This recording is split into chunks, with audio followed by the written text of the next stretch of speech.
Does Derren Brown really need any sort of introduction? Pretty much the greatest mentalist of modern times, the one that really changed and pioneered the world of mentalism world over, even outside of the confines of the United Kingdom. My goodness. Today we're going to be taking a look at what I think Derren Brown's best card trick. He calls it smoke. For years, I wish that I'd be able to come up with a variation on this that didn't involve lighting up a cigarette in front of the participant, which is such a manly and powerful act. I'm reading through the James Bond books right now, the 007s, and he does this all the time. He just casually lights up a cigarette, talks to M, and continues on with his mission. And it's just such a bygone era that I wish I was a part of. But alas, let's just take a look at smoke and see what it is that we could squeeze out of this performance. Saskia, can I try something with you? It's kind of a sort of a mind-to-mind thing. It may not work, but we'll give it a go, all right? I'm going to spread the cards out, ask you just to think of one card that you see. The best way of doing that, rather than trying to recreate the whole card in your mind, is just to see, like if it was a three of hearts, just like say a big three and a big heart, like that. So you just don't think of the three of hearts. And I'm not trying to influence you, but whatever card you see, just see it really clearly like that in front of you. Does that make sense? Yeah. Now, the actual mechanics of the method is irrelevant to me for this particular video. It's a mastermind deck, and he has an index built in cigarette packs where he could pick whichever card the participant picks. He just has to fish for it, and he tells them what card they're thinking of. It's a great, brilliant system. You could find it in his works. However, what I want to talk about are the many principles that he uses to put this thing together. The first one, right off the bat, is something that is referred to oftentimes as the elimination by mention principle, which is exactly what it sounds like. You are eliminating the possibility of a participant picking a certain object, or in this case, a playing card, by simply mentioning it in your example. I believe in this specific example with the Mastermind deck, it has a bank of 7 cards that are repeated throughout the entire 52 card deck. And by mentioning that 3 of hearts as an example, now that eliminates one of those cards. So the participant could only be thinking of 1 of 6 cards, which is a lot easier to whittle down from than 1 out of 7. And you see that he does different techniques in order to get lower and lower. But this is a brilliant principle to use even if you're using something like ESP cards, because now you are eliminating one of those possibilities, and it's going to be a lot easier for you to fish or to try to figure out which one the participant happens to be thinking of. The brilliance of this technique is that you're just using it as an example. So you're just telling the participant how you want them to think, which of course makes sense because you're going to try to figure out what they're thinking, and it just goes away as an example of how you want them to think. This is one of many principles we cover on the PigCake Magic Academy, the home of over 1,500 videos going over cards of coin sim, everything you need to become the best magician you could possibly be, all for the low price of a single White Claw a month. Just check it out. You get access to all those videos, and I'm always uploading new content, so you're never going to be out of content. All right, okay, I'll spread them out. I look the other way so you don't think I can see where you're looking, which I can't, but can you get one? You got one? Yeah. All right. Don't change your mind now you've got one. I won't touch these, I'll leave them there. Yeah. And as best as you can, just try and send me that card, all right? Just visualize it in your mind, and in your mind also say it to yourself over and over again, like, king of diamonds, king of diamonds, king of diamonds, whatever, over and over again, as if you, and see it as well, like that, all right? Okay. Excellent. Try not to give it away. Try and keep a poker face. This is a bit of a guess. I'm just going to take a bit of a risk. It's not the 4 of spades, is it? Is it the 4 of spades? Here we have another one of my favorite principles in mentalism, which is a brilliant technique by Jerry Sadowitz called the repeated ploy. Now, what this is that you have the participant repeat the thought in their head over and over again. For our example here, let's say the participant could either be thinking of the ace of spades or the king of diamonds. You're going to tell them that you want them to repeat the card over and over in their head. Say it again over and over. Repeat it just like ace of spades, ace of spades.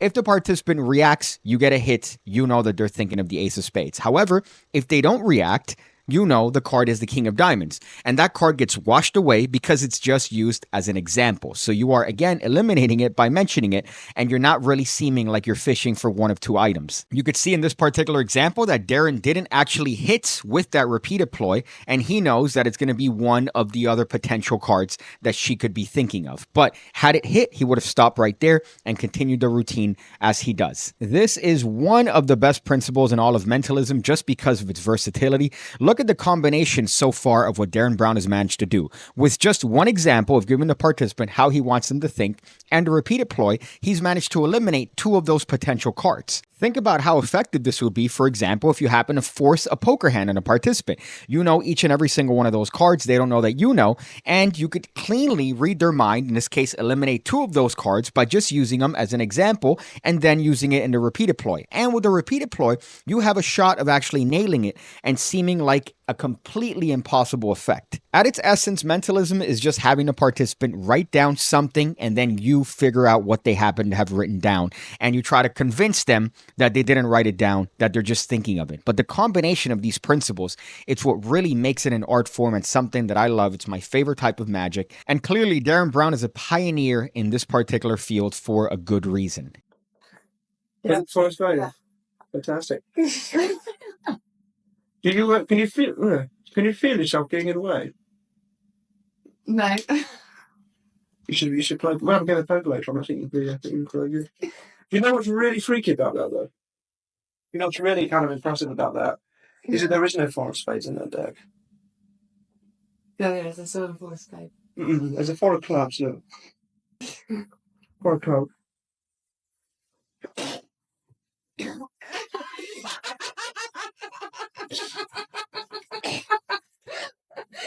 One card, the Oh my god. 4 of spades. Thank you so much.